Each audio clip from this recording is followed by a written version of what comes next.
Nous sommes en direct avec Jean-Robert Lopez, délégué interministériel à la sécurité routière. Bonjour et merci d'être avec nous. Alors 240 morts sur les routes en février, 264 en janvier. Comment est-ce que vous expliquez ces mauvais chiffres? D'abord, effectivement, ce sont des mauvais chiffres.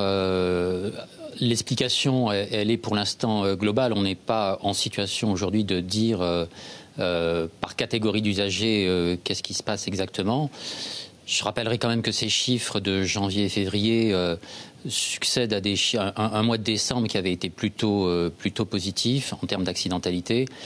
Je crois qu'il est pour l'instant un peu tôt pour en tirer des conclusions. Néanmoins, ces chiffres montrent tout l'intérêt d'avoir engagé dès la fin du mois de janvier un plan qui avait été présenté par le ministre de l'Intérieur.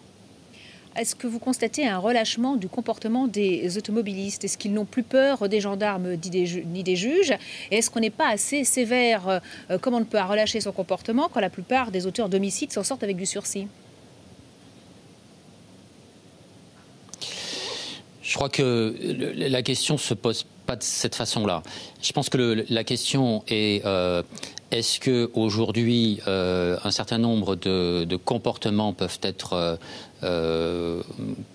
rectifiés, voire sanctionnés.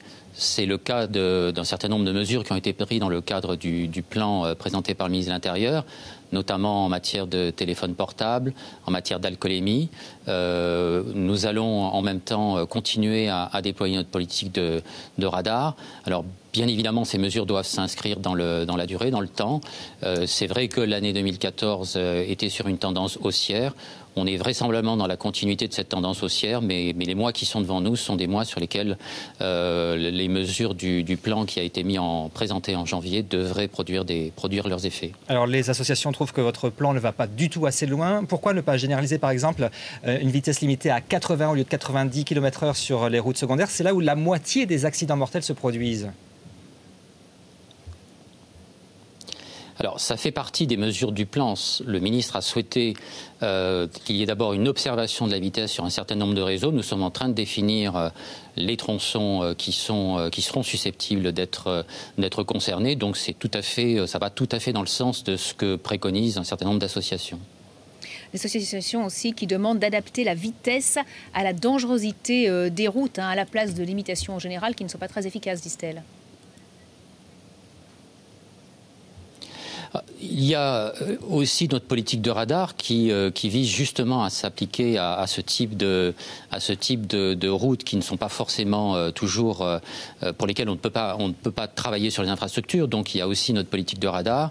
Je rappellerai par exemple que nous envisageons dans les semaines, voire dans les mois qui viennent, de déployer les radars avec les radars feux rouges, des radars vitesse, de faire en sorte qu'on puisse avoir un binôme pour notamment lutter contre ce qu'on a constaté l'année dernière, une augmentation de la mortalité chez les piétons, et notamment parce qu'un certain nombre de comportements, puisqu'on parlait de comportements, chez certains automobilistes faisaient qu'ils ne respectaient pas les feux rouges. Donc ça fait partie des enseignements qu'on a tirés de 2014.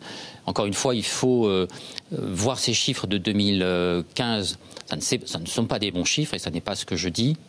Je dis simplement qu'il faut se mettre en situation de développer la politique qui a été préconisée et je pense qu'il faudra que sur le mois de mars et à l'issue du premier semestre, commencer à tirer les enseignements pour savoir si le plan est allé ou pas assez loin comme certains semblent le dire. Jean-Robert Lopez, merci beaucoup d'être intervenu en direct sur BFM TV.